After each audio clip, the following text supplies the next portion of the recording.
Morning, evening, afternoon, everyone who's online. So it's starting to whittle down, isn't it? Because everyone's going back to work, which is quite fun. It's quite fun to watch those of you that have gone back already and apologising randomly. You don't have to apologise if you're not here live. The only ideal world is that if you've sent an image in that we can hopefully pick you up online and go through stuff. So anyway, welcome to everyone. If you've been on here before, so people like Jerry, who's back online, and Alan, who's still in Australia. Someone's from India today. Who was that? Shivakumar. Cool. From Chennai. Cool. And all the way across the rest of the countries in the world, by the look of it. So everyone seems to be going through the really weird windy weather today, which is a bit strange. The fact that it's happening across the world. Don't know how that happens, but there we go. So let's get started. So we've got another hour today, live editing. We're going to go through your images that you've sent in. We're going to touch a little bit on some color grading stuff today, actually, especially with highlights and shadows, just for fun. And we're going to be doing that in Capture One, which is that logo there and that application program. So Capture One being the raw editor of my choice and of lots of you online's choice. If you don't know what that piece of software is, then feel free to go to capture1.com. Free download for 30 days. You can operate it as if it was the full version of the software. There's no limitations or restrictions. Go on there, give it a try. If you want to, you can follow along with some of this stuff then. If not, and you are already running Capture One, it might be a good idea to make sure you're on the latest version. So the latest version as of now is still 21.1.1. Very confusing. If you go to the menu in Capture One and go to About, what you'll find is it actually says 14.1.1. That's the same thing. Version 14 was actually renamed as 21 for 2021. Those of you that are on version 20 and haven't upgraded yet to version 21, not much of an issue. You'll be able to do most of the things that we're doing today, except for things like style brushes and DeHaze. Those of you that are on a previous version, so versions 12, 11, 10, 9, 8, 7, you might want to catch up, if anything, because your computer is probably running a very old operating system too for that to happen. So with everyone, so literally hello everyone, from everyone that is online. I can't read out all your names, sorry, but genuinely these are meant to be interactive sessions. Please don't look at this as a lecture or just listening to me ranting on with my ideas. You may disagree with some of the stuff that we're editing, but equally there may be questions, so please pop them in the questions and comments box and we'll have a little look at what we can cover as we go along. While we're talking about versions, I just want to cover one thing, and we'll come back to this as a reminder later on. Next Tuesday, for those of you that have been desperate / sending me messages trying to find out what's going on with M1, a lot will be revealed next Tuesday in terms of how I've been working on M1 through the alphas and betas and everything in between. So David Grover and I are going to be doing that on the official Capture One channel.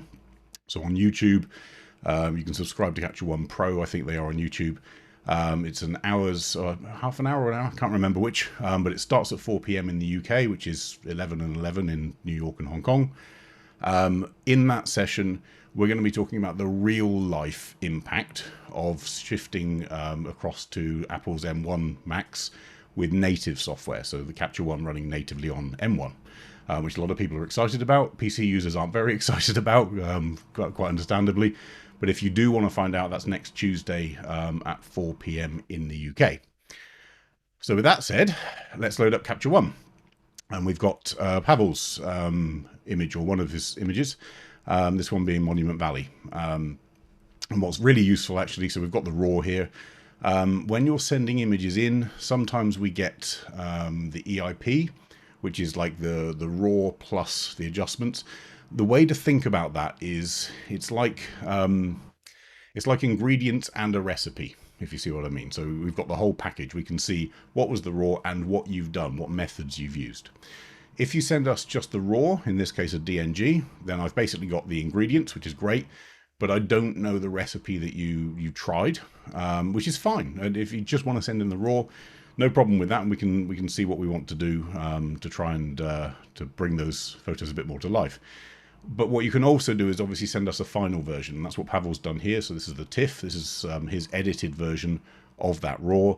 Now, while I can't, because it's not an EIP, it's flattened, I can't see the individual steps that Pavel's gone through However, it does give me an idea of the direction that he wanted this shot to go in.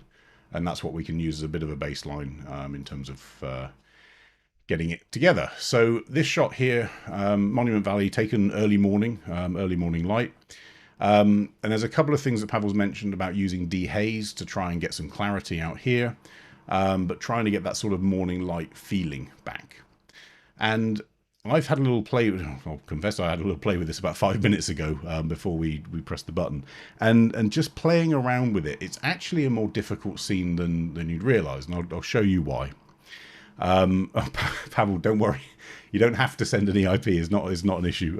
But for those of you that want to, and also if you need to share one of these files with someone else who's using Capture One, or even a retoucher, let's just quickly show you how we do that. So just again, reminder for people to close down the viewer, press the G button. But if I want to package up this with some adjustments, if I made some adjustments to this file, right click, export, and instead of variants, so a variant is the finished article, it's the cake, let's call it that. So if you send a variant, it's a flattened file.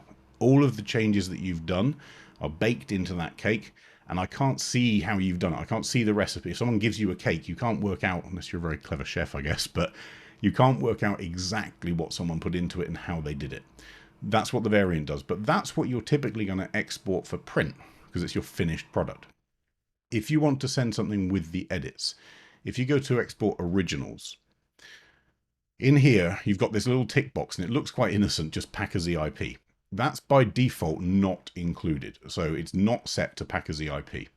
And what will happen is it will actually send out, and in some cases if you've got an XMP sidecar, it will add that sidecar file to your raw.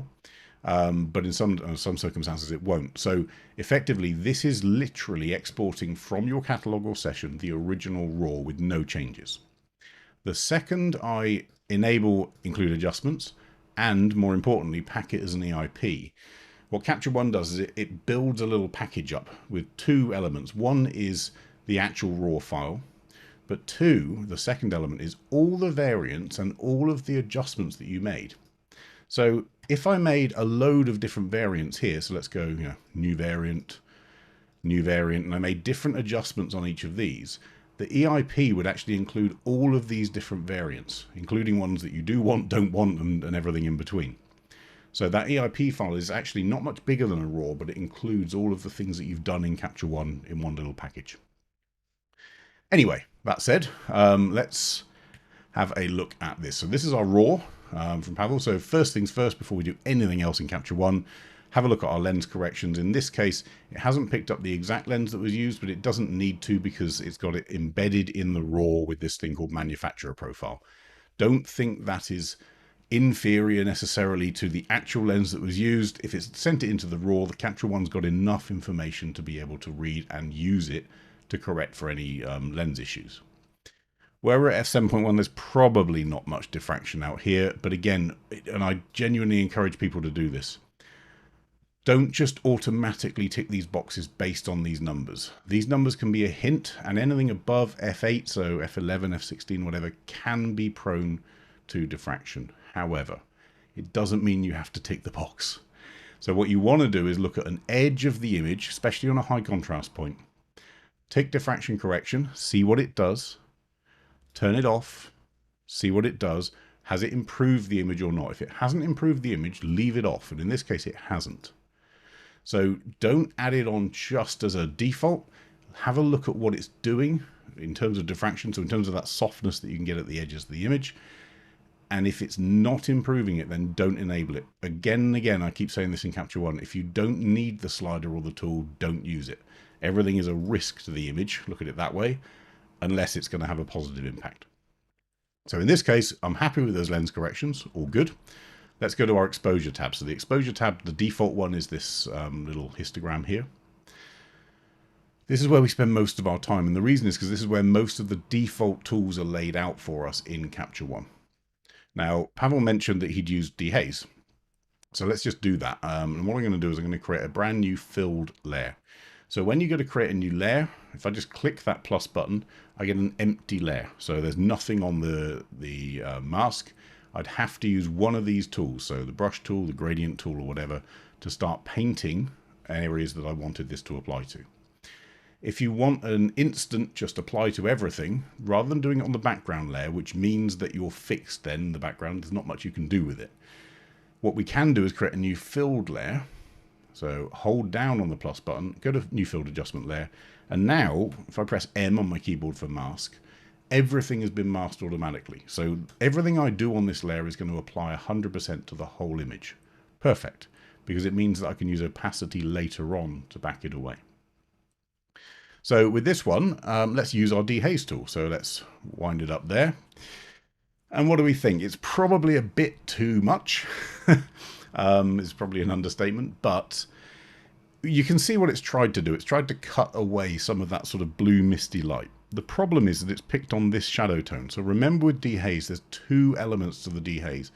One is the slider, and you typically wouldn't use it this much. You know, it's over the top, but you know, maybe, and actually if you do, you're going to see some of these, you can start seeing this weird sort of stuff going on down here, and you're going to see some underexposure, some overexposure, and everything in between. So use it sparingly, but make sure that it's got the shadow tone right, because it makes a big difference. If I use this picker and choose that area there for the shadow tone, you see what a difference that's made. It's lifted everything up. If I choose in here for the shadow tone, it's lifted up even more. If I choose the sky, we're back to pretty much where we started. So Capture One makes a decision, and it's actually really simple. It looks at what's a predominant color that's out of line effectively. So if it sees a huge amount of this light blue, it's assuming that it's mist or haze. And it's that it's choosing to take out.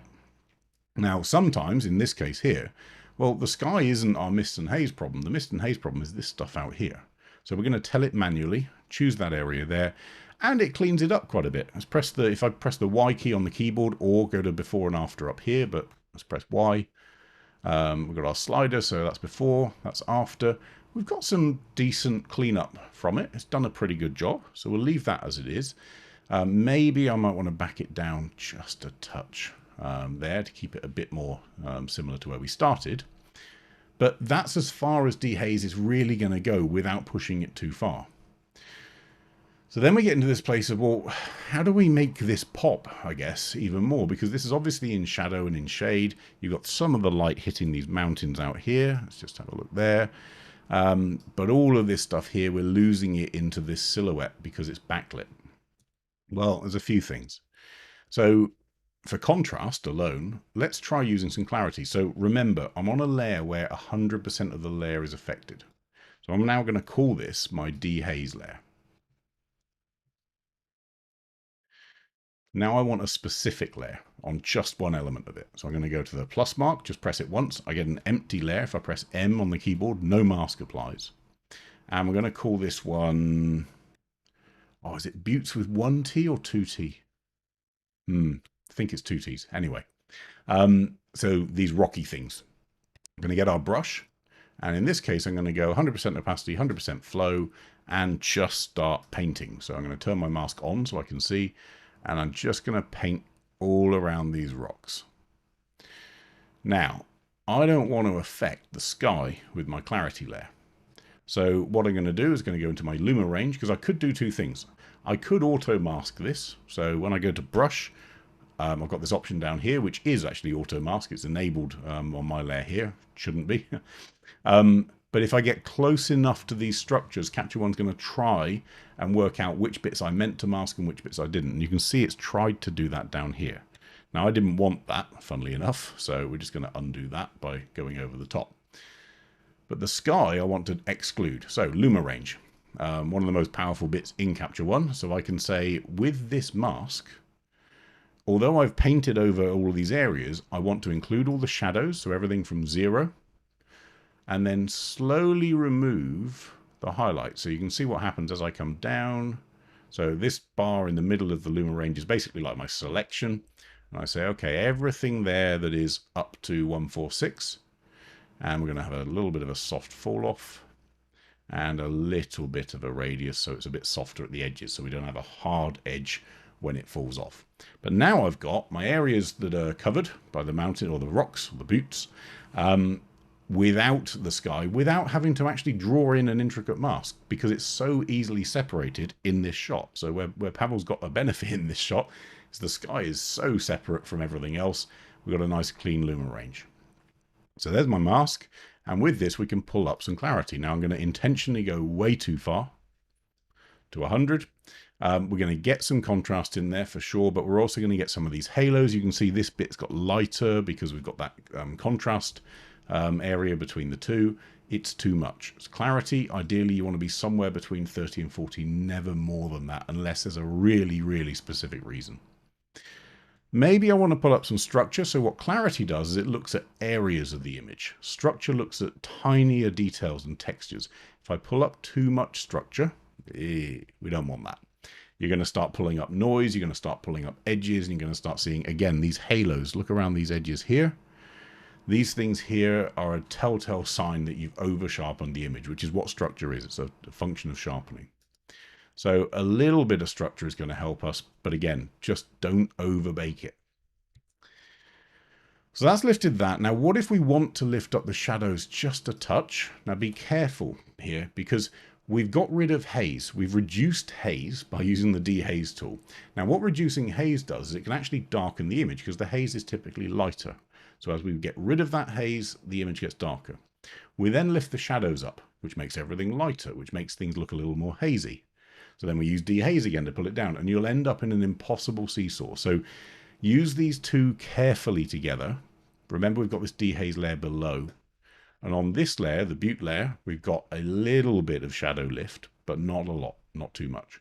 I'm also going to dial in on here a bit of contrast. Again, don't overdo it, but just a touch, just to get a bit more of an S-curve in this area here.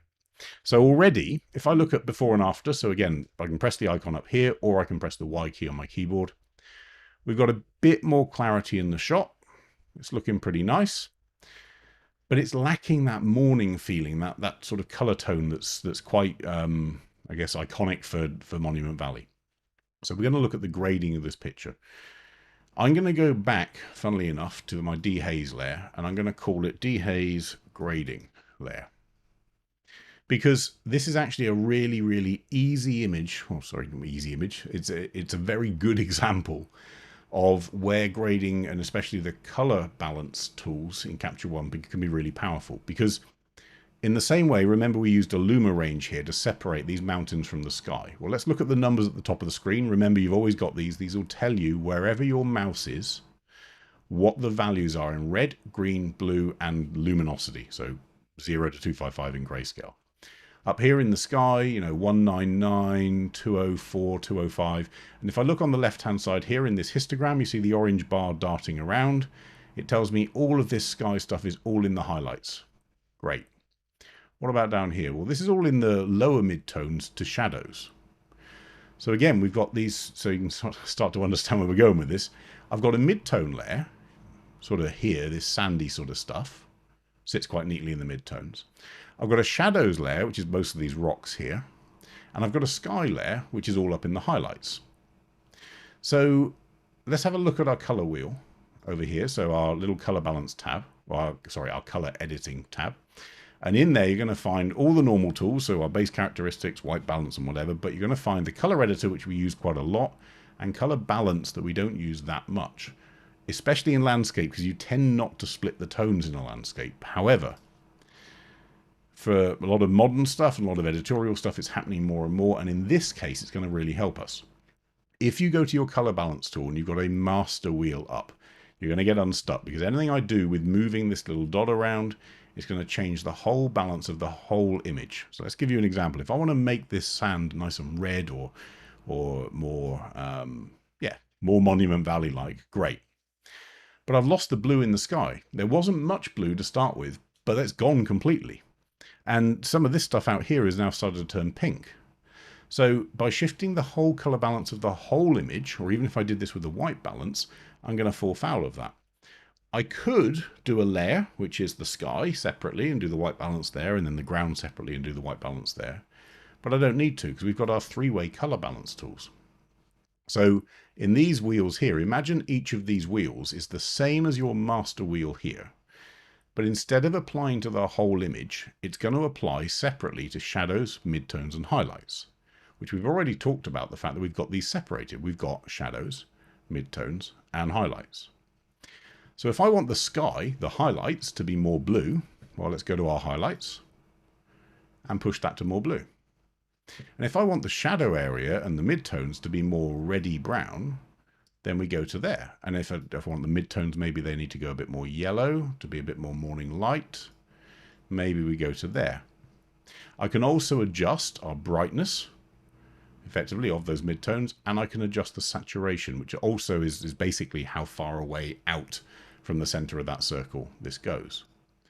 But this allows me pretty easily to completely change the feel of this image without needing to mask, without needing to worry about Luma ranges or anything like that, because these are already separated out in sections of the histogram. So if I've got an image which has got a clean break between its highlights, its shadows, and all that stuff, well, we can use the color balance tool to fix that. And if I look at this sky up here, if I really want it to go blue, well, I can just pull it out to be more saturated, so further away from the middle on the circle. If we wanted a pink sky, we can. But a blue sky that looks pretty normal is about sort of there. And then we've got our ability, even in here, with our shadows, of course, we can lift them too. Don't overdo it. So just be careful with, you don't have to use every dial on every one of these little circles. However, this does give us the ability to raise up some of those color tones, but only in certain areas on the histogram. And that's really, really powerful. So let's just have a look at before and after. Now you start to see there's a big shift in this image. To me, the overall tint of the image has started to get hit a little bit. So I'm just going to back away some of these pinks by pulling that tint slider back on the white balance tool here. If I'm not comfortable with the color tone or the temperature tone in the shot, we can make it warmer. So let's just do that a little bit up here. So let's go up to maybe there. That's looking pretty good. And then even with the color balance, remember all of these things, these tools are cumulative. So having made the highlights bluer, I can now go into our color editor or even choose this color up here and say, do we want to saturate that more? Or do we want to darken it down maybe? And you notice some of these are picking up here because they're slightly in that highlighter and the blue range with the haze. But you can see how these tools, when you use them together, become really, really powerful. Now, if all of that, you look at it and think, ooh, that's probably too much, fine. Because we did this on a layer, I'm not in my background, so I don't have to undo all of the tools or back them away. I can just go into my layer itself and pull back the opacity to no effect, or 100% effect, or somewhere in between. And I'm probably maybe about there at 70. So we've got two layers, two simple layers. We start with the background. We dehaze and color grade some of the rest of this layer. And then we have some extra clarity in these mountains here. So with all that done, there's one final bit that I know Pavel did here in terms of the crop, which will probably match because there's not much going on in the sky up here, having done all those changes. But we'd probably come into something around, I'm tempted to say there, but I kind of like this foreground down here, but I get why you've gone maybe a little bit tighter in that crop. So yeah, no issues with that. And then there is a decision to make over the overall image. So let's just put another filled adjustment layer in. And we're going to call this one levels. And again, I'm just doing this on a separate layer so that I can back away if we don't like it. Go to our histogram tab or exposure tab. And on my levels tool here, we can see that actually now a lot of the information isn't starting until it gets right up here into these very, very light blues at the very, very top. And the same is, it's matched out by the curve and the levels tool here. So we're going to just pull this levels down to here until I start seeing this histogram, which is our output histogram, start to hit that wall. We don't want it to go beyond that wall, because if we do, we get things that are overexposed with no information in them. So we want it to get close to it, but not too far. And that's where I'd sort of get to. So a couple of questions.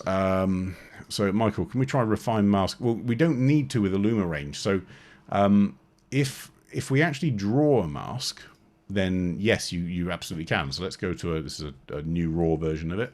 Let's just draw a mask over here, and let's just do we're going to do an auto mask, and we're going to include, oh, should have turned my mask on. I'm going to include all of this stuff, and auto mask is then going to delete the stuff on the outside. So you can see I'm going over the outside. Not too much of an issue. I'm not too worried about it because I know the auto mask is going to clean that up. The way that I know that is as I'm drawing, I'm making sure, for some reason I've lost the little circle that you see. I'm making sure that the outer edge of the circle, so if you've got, and this middle bit is just the softness, or the, the middle bit is our outer edge, but because I've got our softness really high or our hardness really low, we've got an extra bit on the outside, which is showing up there when my brush appears again. A bit weird. Which is having an extra circle, which confuses things. You're looking at the middle bit and the bit that's the larger circle out of the two. If you put your hardness all the way down, you'll see an extra circle appear. Don't let that confuse you. It's the bold line circle that you want to keep outside of where you're drawing, and the crosshair circle you want to be inside the area you're drawing. An auto mask will delete anything that wasn't on the inside. So if you wanted to take that and then refine it further, we can right click on this layer and we can go to refine mask. And we've got the ability to effectively soften the radius. And you can see here it's starting to pick up. So there's some intelligence in Capture One that picks up things that it thinks might need to be included in this mask based on either their luminosity or their proximity. And the tighter the radius, the more strict it is to what I drew. The wider the radius, the softer that fall off is going to be and the more it's going to include. But I don't need to do any of that if I'm using a Luma range. Because if you remember my original mask, actually, let's go to our grading layer. Our buttes layer. This here was all done by that Luma range selection, not by an auto mask, not by refining the mask. It was just by excluding the highlights, and that does pretty much everything we need. ST, if DeHaze is to darken the image and shadow brighten up, what's the difference if we just pull down the shadow? So, that's a good question. If I go to our layer here, let's just delete that one there.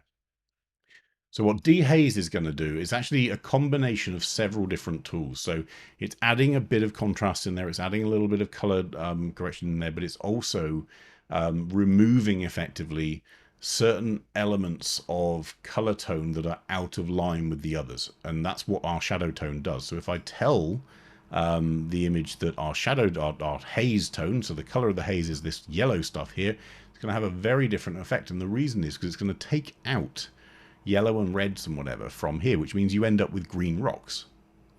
If I click on this area up here and tell it that the haze is blue, it's taking out the blues, as well as adding some contrast in and some curves and clarity and all those things. So it's a bit of a joined up tool. It's a one of many features that are all bundled together in DeHaze. So it's doing that, but the effect is, because it's removing all of the haze, if you choose the shadow tone correctly, that haze is what's brightening up the image. So it gives you the effect of darkening it. It's not actually darkening the image as such, it's just removing some of the bright stuff that you didn't want, or haze. If I just do it with the shadow and just pull that down, for example, or even with the highlights and pull that down, we don't lose the haze. We just change we're effectively pulling in that histogram. So we're reducing the brightness of the highlights, or we're recovering the shadows and bringing them up. In both cases, we're lifting all of that color data and all of that contrast data, and we're just shifting it left and right. So it doesn't fix the haze, it doesn't cut that.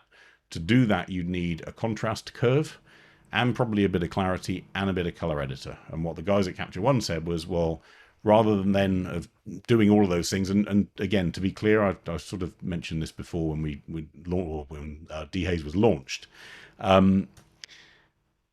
You can do a better job of DeHaze manually, just to be clear. So if you want to spend the time and you want to get involved and your sleeves rolled up, as it were, You will be able to do a better job than DeHaze can by doing manual alterations.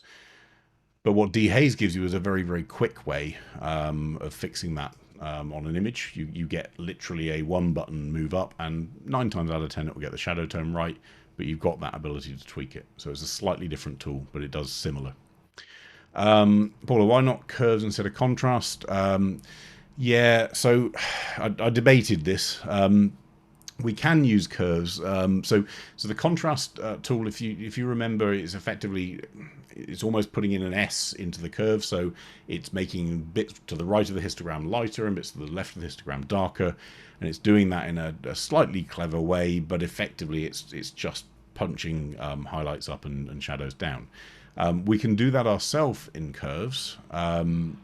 We could do it with the Luma range if we wanted to. So let's just give it a bit of a try. So new filled layer. Curves, and with our curve, let's just move your comment out of the way. So I can put our midpoint in here. In fact, we're going to do it on a Luma curve. I don't want to affect the color anymore. So actually, handy hint, if you've just spent a load of time getting your colors nailed, don't then do an RGB curve over the top, because you're going to see some color shift when you do that. So try and do it with the Luma range. But in here, you know, we could lift up the shadow almost and bring down our highlights, but then we're introducing what could be perceived as some haze. We pull down the shadows, maybe we leave that a bit lower, so it's sort of here. I don't know. You know, does it make it bolder? Maybe, but the contrast tool will do basically most of that for us. If you're looking for a basic S shape or a basic, you know, boost the highlights, reduce the shadows, and you've got a histogram here where you can see the highlights are already on the right-hand side, the shadows are already on the left-hand side. There's no real mash of anything in the middle that we've got to separate out. You may not need curves that much. Where are we? So Paul's saying, is the magic wand in levels to be trusted? I don't trust it. And that's not fair. Does it do exactly what it says it will do? Yes, it does. So just a few things to bear in mind. I'm going to clone this image. So we've got our, that's where I would end up. But in here, for your auto levels, you have to do it on the background layer. You can't do it on a filled layer later on.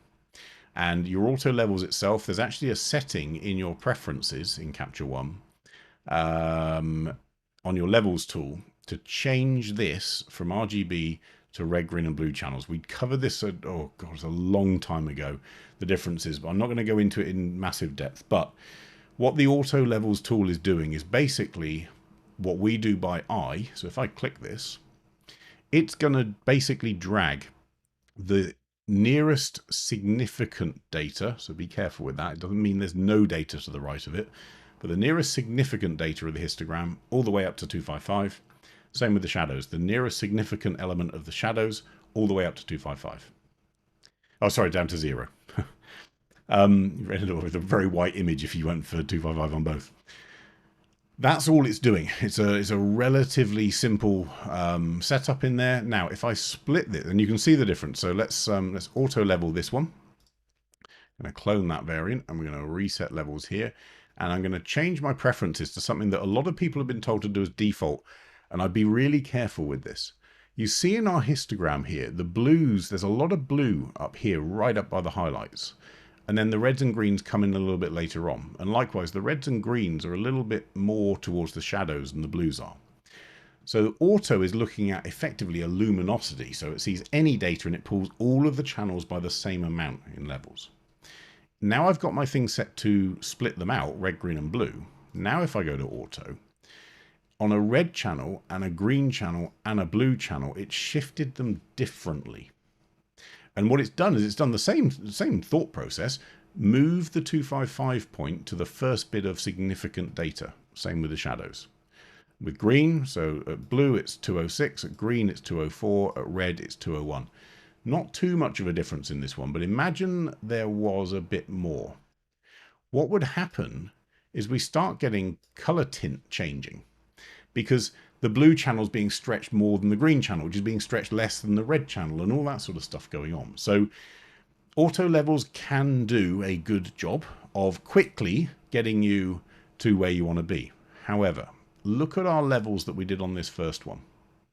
And I'm going to go back to that RGB level. My levels layer, I didn't move it to the most significant or the first significant point of data. I didn't actually move the highlights right the way up to the edge of the wall. I backed off a little bit. I did it by eye. And I looked at the picture, and as I'm pulling that line across, I'm just making sure that this feels right as an image. So auto levels is doing nothing more for you than just literally dragging this point to where it starts seeing data and this point to where it starts seeing data. So in that sense, it's saving you 2 clicks. But it's done it on the background layer. I can't back that off. I've got to, if I want to back it off, I've got to go, back into the tool and whatever. And if you have your levels split out, which remember is in your preferences, so if you've done this here, the risk is that it's moving those channels separately and you can end up with a very big color shift when you do it. So just be careful with auto levels. And that's why I say it's not a case of I don't trust it because I think it gets it wrong. I don't trust it because I prefer to trust my own eyes. That's the only that's the only choice in my head. So where are we? Tom's saying the magic wand, yes, the auto levels will make blacks darker. Yeah, it will, because that's exactly what it's meant to do. But that's the same as if I go onto my levels tool here, or levels layer, and pull this up. That's all it's doing.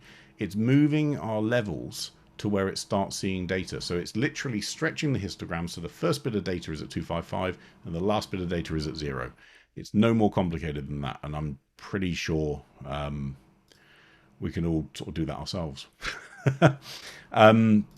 Michael's just asked, in the levels tool, is there a difference between moving the slider from the right at the beginning of the curves or click on the auto? But yeah, sorry, we've covered that one. So yes, there is a difference. It's just trying to do it automatically or trying to do it yourself. Right. Let's move on from Pavel's one. So that's where we get to in my head. This is where Pavel got to, and as I say, there's nothing wrong with this output. It's just if I'm thinking more about Monument Valley and that feeling of sort of early morning, that red sand. Monument Valley sand is really red, so I'd sort of be on this place here. If we wanted to really push the whole of the image up a bit, use brightness. That will help you a little bit, just to lift it up without pushing those highlights too far off the end.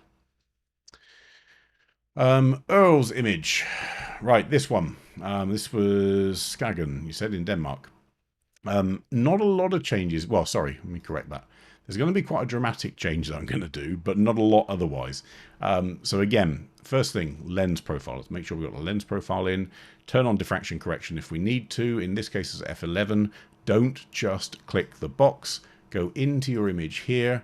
Turn it on. That sharpened it up a little bit. Turn it off.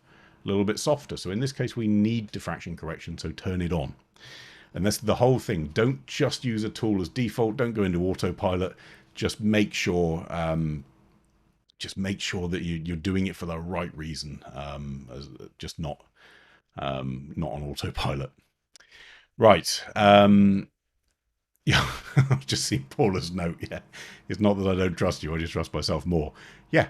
That's where we're at. So computers are wonderful, but unfortunately the computer didn't take the picture I did, or in this case Pavel did. So let's have a little look at what we can do with this shot. Now it's actually a really nice shot, but funnily enough, this I find a little bit distracting, and it feels like it's leaning a little bit. Now I'm pretty sure it's not. I'm pretty sure that Earl's put tripod on straight and so on, but I'm just going to shift our straighten tool, so that's the little circle with the cross in it, and lean our image to the right a little bit more so it feels straighter. I don't know, I've got no reference on here, I've got no horizon, I don't know if that's straight or not, but it doesn't feel right that everything's leaning to the right. Then the second thing I'm going to do,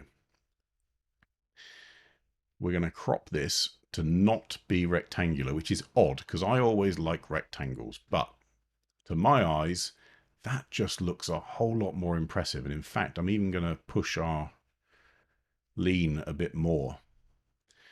To me, that just feels a bit more polished as a shot without this distraction on the left-hand side. Now, to you, Earl, that may not work. It may not be what you wanted out of the image, and we're cropping quite a lot here. But this one here doesn't feel like it's adding any use, whereas this now feels almost complete. You've got some symmetrical elements to it now rather than the lump on the left. And we get into a pretty nice place there. I'm kind of liking that one. So with that done, I'm actually in a place where maybe we cool this down a little bit. And again, I haven't actually played with this one yet, so we're doing this live. So there's our original. Here's our new. And I'm just going to cool down that white balance a touch. And it's going to bring in some more blue in the water. But then having cooled it down, I'm then going to actually pull down our saturation. Now, saturation in Capture One isn't quite literal saturation. The only way to get, or the only place to get literal saturation is if you go to the color editor, go to this one, go to advanced, and instead of clicking on a color, just literally hit the plus button. Now, if I move saturation, I get real saturation. So that's literal, minus 100 to plus 100. Oh, sorry, let's not do plus 200. That's not a good idea. We're going to plus 100. So just for your reference, this is if I was actually using a real saturation slider, an actual saturation slider. That is pure saturation. The only way to get it is in the advanced color tool. Click on the plus sign, and then you've got a saturation slider. The other saturation sliders that you see in Capture One are not actually saturation.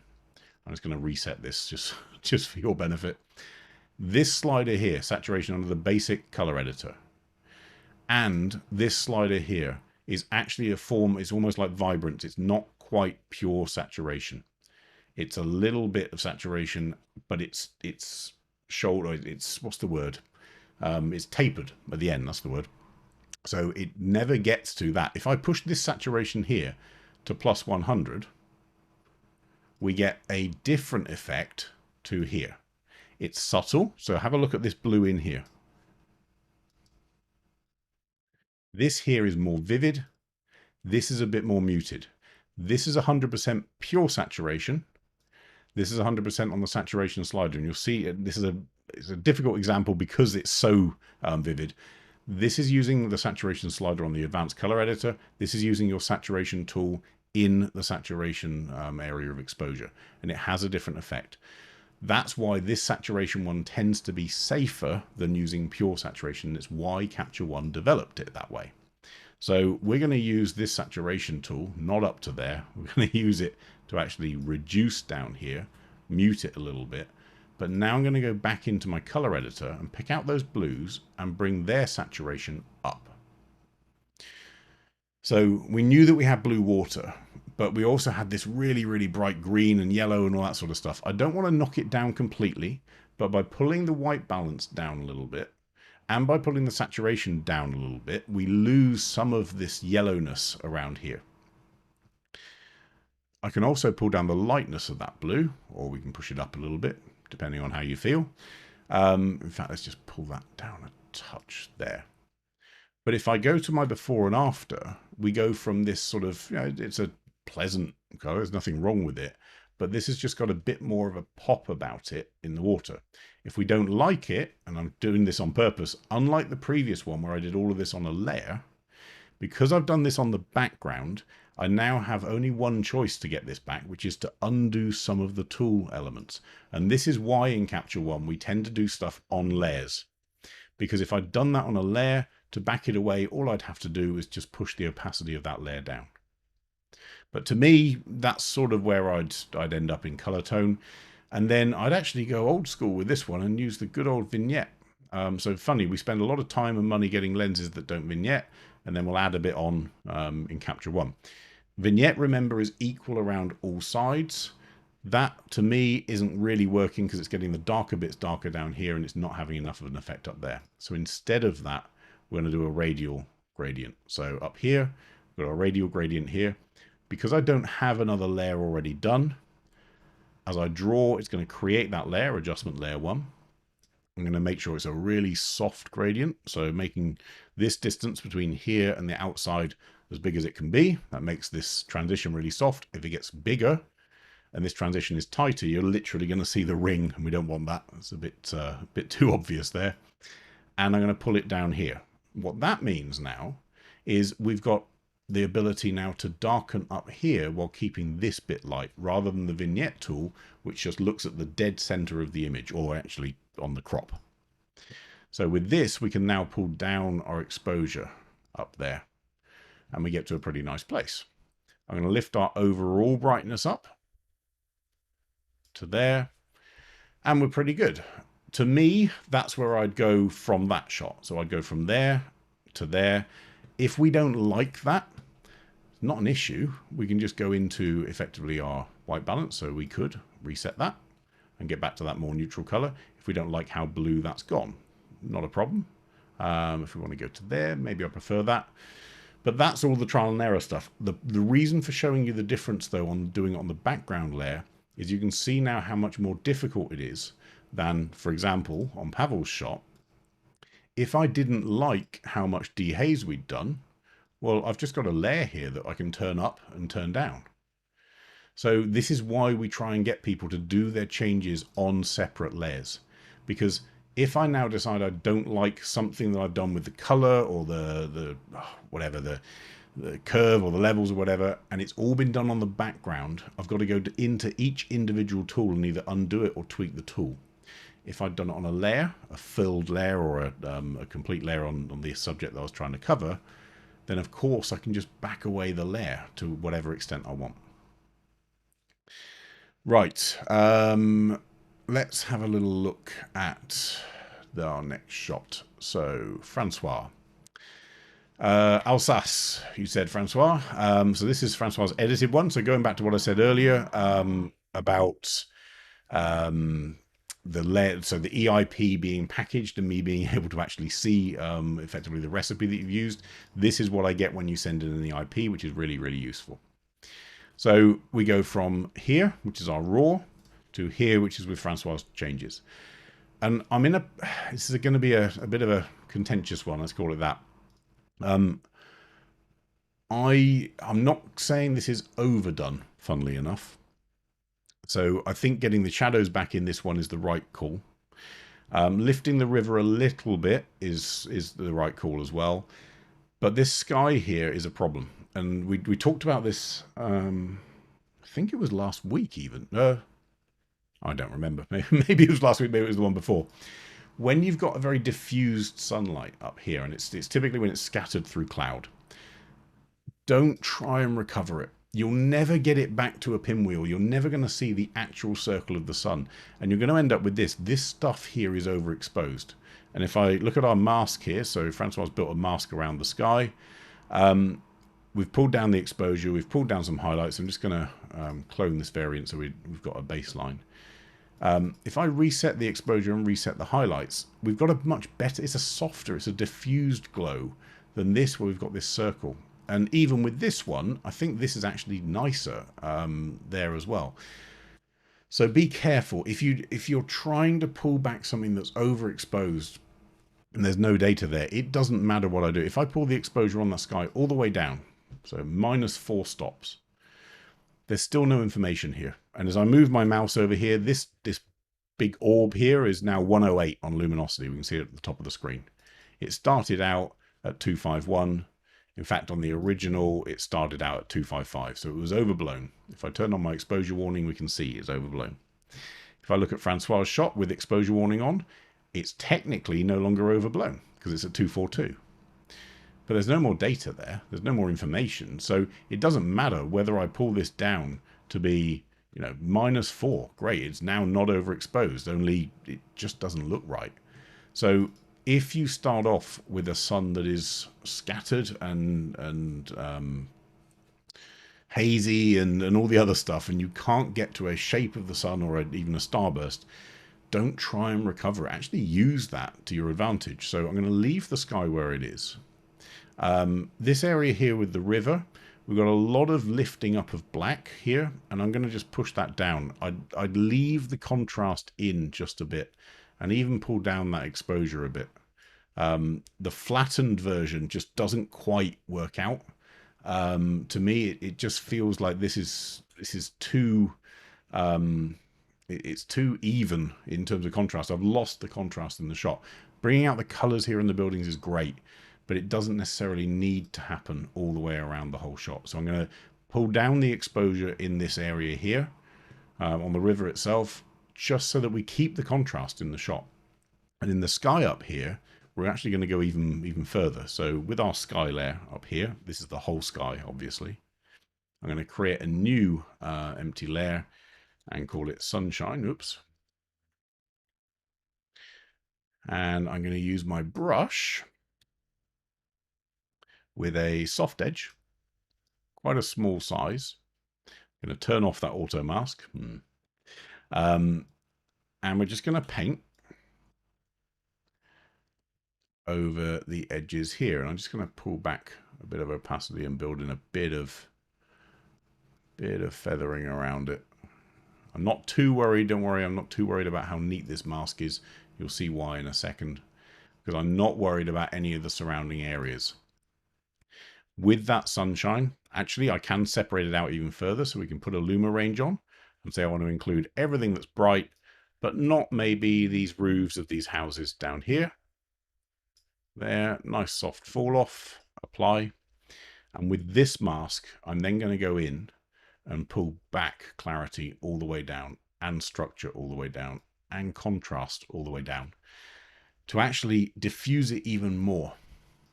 So we're in a place where I'm just trying to soften and soften and soften, and then with the overall sky, I'm actually going to warm it up a little bit.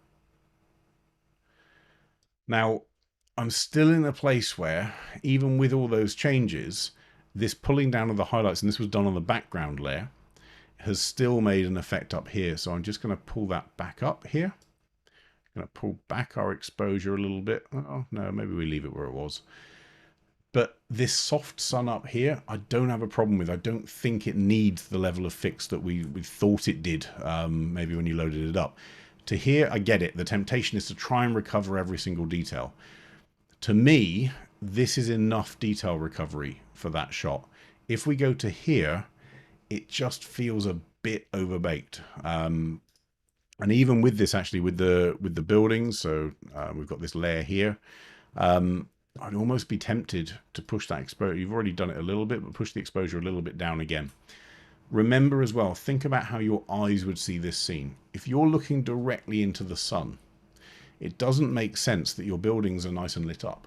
It just doesn't, because they would be backlit. They'd be silhouetted to a certain extent. So having them a bit darker isn't too much of a problem. I'd be tempted to leave it there. And you go from the original here, so they both say after, but this is the one that you sent in across, Francois, which I'm saying, nothing wrong with lifting up the detail, nothing wrong with pulling in those highlights and stuff. But on the sun itself, it's not helping you, because it's just drawing attention to the fact this sun was diffused behind a cloud and not very nice.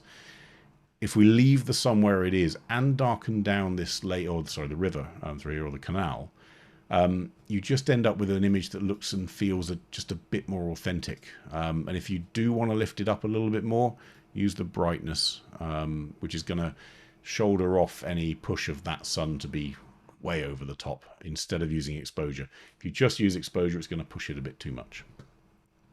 Alan's saying, could you use cloning to add some detail to the flat X blown out area? Yes, you could. Good point, actually, Alan. So yeah, if we don't like this even now, let's go to a new clone layer. So again, don't use fill. Oh, sorry, don't use heal. Heal is going to try and blend itself in with what you're doing. So we create a new clone layer. Just going to hide that comment a second. With our stamp tool, so press S on the keyboard for stamp. S doesn't mean short for clone, for C. I'm going to put a low opacity, so probably 25%, really soft, quite big. And we could go from maybe over here and just paint in into here. Here, paint in a bit there. Over here, we could paint a little bit more there. Here, paint a bit more down. And you can see it slowly starts to introduce a little bit of texture, but just be really careful that you're not overdoing, again, that you can end up painting too much in. But if I just go, without and with, and that was a bit too much there. It's just, which bit's done that? It must be that bit. Or is it that bit? It's that bit there. You can end up in a bit of a muddle if you overdo cloning and trying to patch it up. And I'd be in a place where, what do you gain from adding in extra texture in there? I'm not sure it's massive. So, you know, yes, you could do that. And to your point about Radial Mask as well, Alan, yeah, absolutely we could. So let's just create a new empty layer. If we really want to go for it, we'll create a tiny radius in here. I'm just going to zoom in so we can see it. Make it a really, really small pinwheel. Now remember, this mask here is going to be the inverse of what we want. So if we don't want that, I'm going to right click here and go to Invert Mask. And now, if I want to, which I don't, but okay, we can push our exposure up in that middle of that bit. But the problem, remember, is all it's doing, look at this value here, it's just pushing the value up. There's no more data, there's no more detail in there. So again, yes, you can. There are a few things you can do, but I'd just leave it where it is. I don't think it's causing any offense to have diffused light. The other thing to bear in mind, and again, we go into the whole thing about what does the image contain and what does it not. If this was clear sunlight and a clear point of light as that, I'd see sharp shadows. I'd see hard shadows. I'd see definite lines and whatever in the street as this is starting to hit things here. The reason I'm not seeing those shadows is because this is diffused. So I'd leave it diffused. It kind of does the job for me like that. So that's where I'd end up. From the raw, you know, this is a good recovery, but I think maybe it's just you don't need it so much on the sky and in the water. You could probably leave it at that. Okay, where are we? We've got probably a couple minutes. We're going to do a quick one for Claudio. We spent gone through a couple of quick ones with Claudio recently. So Claudio's shot here. We don't have the lens loaded in. I'm going to leave it at generic. Tick the chromatic aberration box, and it's going to do an analyze automatically because it's using the generic profile. Let's have a look at what it's done here, and it's not that. It's just a little bit soft by the look of it, I think. Which may be a bit of an issue, but we'll work with what we have. Where is our sharp? I think this shot was maybe moving at the time, potentially. Maybe on a tripod, maybe it was windy, not sure. No, the water wouldn't suggest windy. But anyway, we will work with this one. So how do we bring out that sunset through the tower? Well, a couple of ways. I'm in a place where we've got to make a decision, but I would add in a bit of tint into here, and then we've got to decide, do we go cooler or do we go warmer? And I'm sort of in a place of warmer works. We can lift our shadows a little bit in this shot. Again, be really careful. No, Jim. No, sorry, Jim's just said no. You're still processing. We're not. It's this one here is actually something weird that goes on in this system here. It's that's it at 100%. It's not for some reason it's not hit it. This spinner here isn't telling us that. If I go on to Francois' shot, you'll see that spinner carrying on. There's a weird thing that goes on with this system, unfortunately, which we've noticed recently. But yeah, there's something a bit odd here. But in a tone sense, so I've done this on the background layer, obviously. We could pull up our shadows. If I pull up black, we're going to pull up the very darkest parts, but it's going to look unnatural because it's just dragging up the very, very darkest parts of the image without the bits that are next to it. So shadows up a touch is a more subtle, more realistic view or delivery of it. And then I'm just going to pull in a very, very soft gradient down to here with a lowered exposure up to there. And I'm actually going to draw the eye up to here as well with another gradient. So grad 2. And we're going to go up like that. And we're going to pull down our exposure into there. If we want to affect this side the same, then what we can do is obviously we can rotate this so it affects both sides. But remember, by reducing this exposure, we may need to go back to that shadow recovery to lift it up a bit more. Because I put another layer on top saying, right, darken everything that we just lightened up, which doesn't make sense. So I think next week we'll probably start with this one separately and do it a bit more. But to me, as a quick change, I would go from there to there. that gets us a bit more of a warm sunset. And then the next session we'll pick up from there and do a couple more tweaks on this shot from Claudio as well. Right, so given that we've hit about an hour, this one we're half done. This is first. We've never finished on a half done, but we will do this time.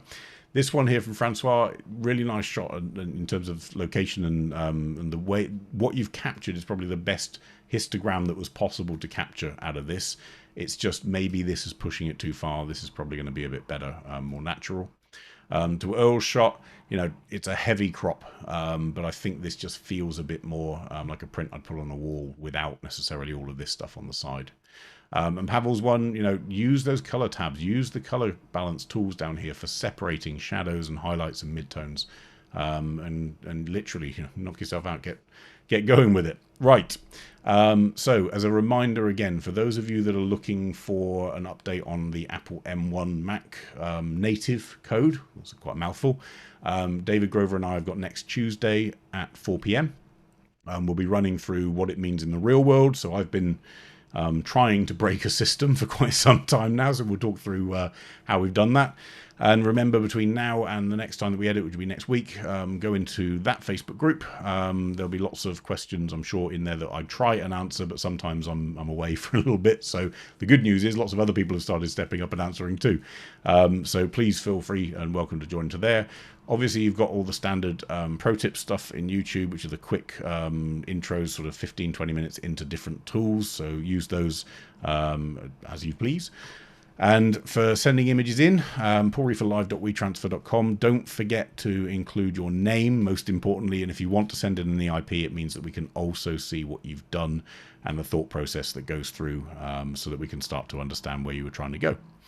Right, with that all said, we will catch you in a week's time for those of you that aren't joining on Tuesday. But between now and then, stay safe, look after yourselves, and we'll catch you then. Cheers, bye.